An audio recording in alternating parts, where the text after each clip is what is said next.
दोपहर के 2 बजे पूरा कुशवाहा परिवार एक साथ बैठकर दोपहर का खाना एंजॉय कर रहा था। तभी निक्की स्कूल ड्रेस में अपने घर पहुंचती है। मम्मा, दादी, चाची, मैं आ गई। तू तो आ गई बेटा, तेरा भाई कहाँ है? वो तो मेरे साथ ही था चाची, लगता है पीछे रह गया। आज तो इस लड़के को रंगे हाथों में पकड़ कर रहूंगी। नेहा भाभी, आप भी मेरे साथ चलिए, वरना ये लड़का मेरी आंखों देखी को भी झुठला देगा। बड़ा शैतान हो गया है। दोनों देवरानी जेठानी प्रिया और नेहा बाहर रोनी को देखने जाती है, जहां वो रोनी को कचरे के डिब्बे में उसके टिफिन का खाना फेंकता हुआ देख लेती है। ये करता है भाभी जी ये लड़का आजकल। मुझे शक था, इतना सीधा तो ये है नहीं कि पूरा टिफिन खा जाएगा।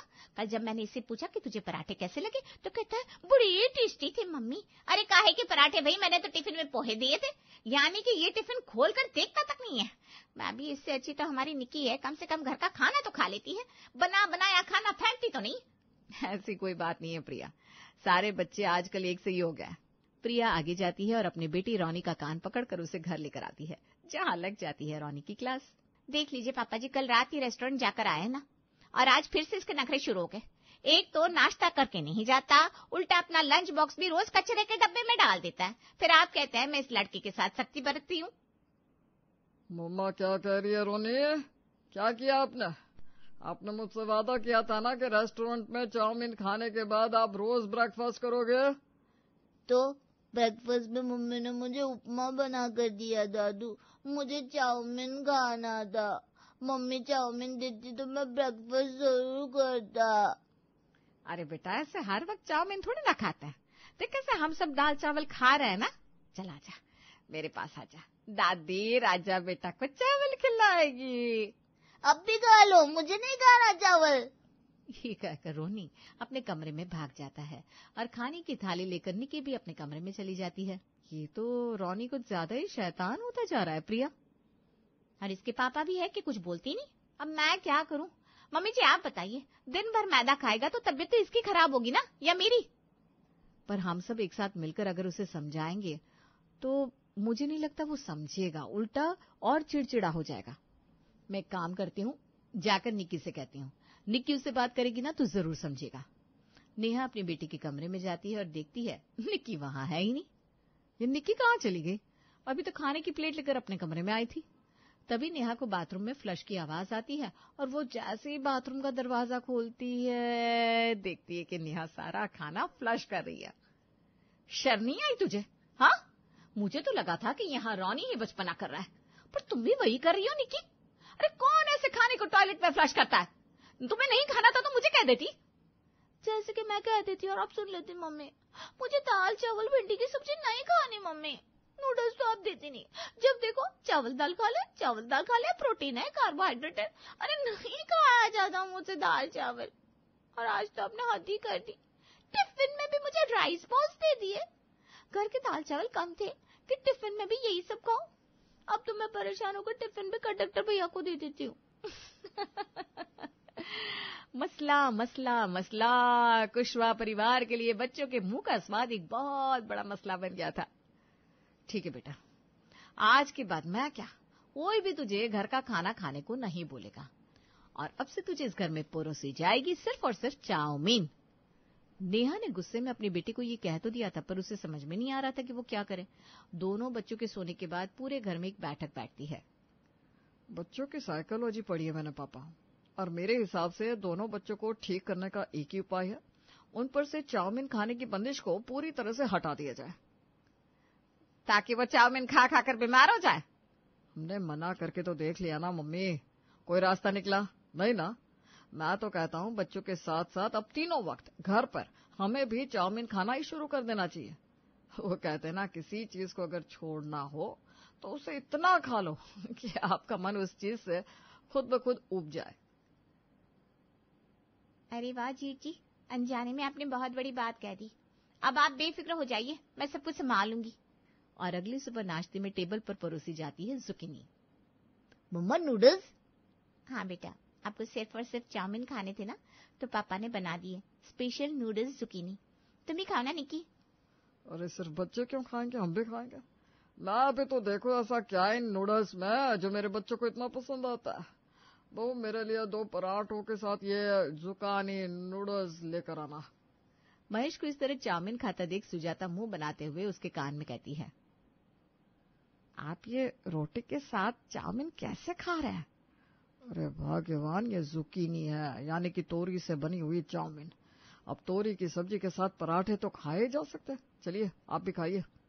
फटाफट निक्की और रॉनी अपनी अपनी प्लेट चट कर जाते हैं। मैंने कल आपसे बहुत बदतमीजी से बात की थी ना मम्मा, आई एम सॉरी। मैं भी सॉरी हूँ मम्मा, दादू आपसे भी सॉरी। कोई बात नहीं बच्चों, पर आज से तुम दोनों टिफिन जरूर से खाना, फेंकना मत। टिफिन? हाँ टिफिन, और टिफिन में है नूडल्स के पकौड़े। आज सूरज कहाँ से निकला है चाची? नूडल्स के पकौड़े यानी कि चाइनीज बॉल्स? तब तो मैं पक्का टिफिन खाऊंगा मम्मा। तेरे चाइनीज बॉल्स के अंदर आलू को ही नूडल्स की शेप में क्रश और फ्राई करके भर दिए बेटा। मैं भी तेरी माँ हूँ, इतना नूडल्स खिलाऊंगी तुझे कि तुम दोनों को नूडल्स से नफरत हो जाएगी। रॉनी और निक्की आज बड़े खुश थे। दोपहर को दोनों बच्चे मुस्कुराते और नाचते हुए स्कूल से घर वापस आते हैं, जहाँ रोज की तरह उनका पूरा परिवार खाने पर बैठा हुआ था, पर उनकी थाली में दाल चावल की जगह चाउमीन और राजमा थे। राजमा और चाउमीन दादी, ये क्या कॉम्बिनेशन है? अरे क्या दिक्कत है बेटा, तुम दोनों को चावल और रोटी से प्रॉब्लम थी ना, तो हमने उसे चाउमीन से रिप्लेस कर दिया। अब जब हम बूढ़े तुम दोनों की पसंद की ये चाउमीन अपनी प्लेट में ले सकते हैं, तो क्या तुम दोनों हमारे लिए अपने चाउमीन के साथ हमारे राजमा को एडजस्ट नहीं कर सकते? बहू जा इन दोनों की भी प्लेट लेकर आ। चावल के नूडल्स के साथ निक्की और रॉनी के सामने राजमा परोसे जाते हैं। ये कैसा कॉम्बिनेशन है दीदी? पर घर वाले हमारे लिए हर वक्त चाउमीन खा रहे हैं, थोड़ा तो कॉम्प्रोमाइज हमें भी करना होगा ना रॉनी। और कुछ इस तरह दोपहर के खाने का टंटा तो खत्म होता है, पर चाउमीन का आवागमन नहीं। दोपहर की नींद लेकर जैसे ही दोनों बच्चे बैग उठाकर अपने ट्यूशन के लिए निकलने लगते हैं, प्रिया और नेहा उन्हें रोकते हुए कहती है, अरे बेटा कहाँ जा रहे हो तुम दोनों? शाम का नाश्ता नहीं करना क्या? फिर ट्यूशन से लौटते लौटते तुम दोनों को 7 बज जाएंगे। भूख तो लगी जाती होगी ना। जा प्रिया, इनके लिए चाइनीज भेल ले आ। पर बड़ी माँ, शाम को तो आप मुझे मुरमुरे खाने को देती थी। पर बेटा आपको तो घर का खाना पसंद नहीं है ना, फिर आप जाकर उसे फेंक दोगे, इसलिए मैंने आपके लिए चाइनीज भेल बना दिया। लगातार 3-4 बार नूडल्स खाने के कारण अब ना ही निक्की ना ही रोनी से चाइनीज भेल निगला जा रहा था, पर किसी तरह फटाफट नाश्ता करके वो दोनों ट्यूशन निकल जाते हैं। क्या लग रहा है भाभी, हमारा प्लान सक्सेसफुल होगा? बिल्कुल होगा प्रिया। जिस तरह से ये दोनों चाइनीज भेल को जबरदस्ती निगल रहे थे मुझे नहीं लगता अब ये दोनों एक वक्त भी और चाउमीन खा पाएंगे। फिर तो रात को मिक्स वेज की जगह मिक्स चाउमीन बनाकर इन दोनों के सर से चाउमीन का भूत हमेशा हमेशा के लिए भगा देती हूँ भाभी। और गाजर, शिमला मिर्च, परवल, पत्ता गोभी को चाउमीन की तरह क्रश करने के बाद सेमी फ्राई करके चाउमीन के मसाले डालकर प्रिया मिक्स चाउमीन तैयार कर लेती है। ठीक 7 बजे दोनों बच्चे ट्यूशन से घर लौटते हैं और सीधा किचन में। डिनर में क्या बना रही हो मम्मा? बहुत जोरों की भूख लगी है। कुछ ऐसा बना रही हूँ बेटा जो तुझे बड़ा पसंद आएगा। तू जाकर बाहर टेबल पर बैठ, मैं खाना लेकर आती हूँ। रॉनी और निक्की खाना आने का वेट कर रहे थे कि उन दोनों की माएं हाथों में चाउमीन का प्लेट ले किचन से बाहर आती है। अरे बहू साथ में पराठे भी ले आती ना, मैं रोटी और चाउमीन खा लेती। बस दादी, और कितने कॉम्बिनेशन ट्राई करेंगी आप और मम्मा? ये क्या हो गया आप लोगों को, हर वक्त चाउमीन चाउमीन? छी, मुझे देखकर उल्टी आ रही है। किचन में कुछ और नहीं है क्या मम्मा? मुझे भी ये चाउमीन नहीं खाई जाएगी। मुझे तो इस शेप से ही नफरत हो गई है। खिचड़ी हो तो खिचड़ी खिला दो मम्मा, नहीं तो मैं दूध रोटी खा लूंगा, वो ये चाउमीन नहीं खाऊंगा। प्रेम का बताया हुआ नुस्खा काम कर जाता है और दोनों बच्चे चाउमीन से तौबा कर लेते हैं।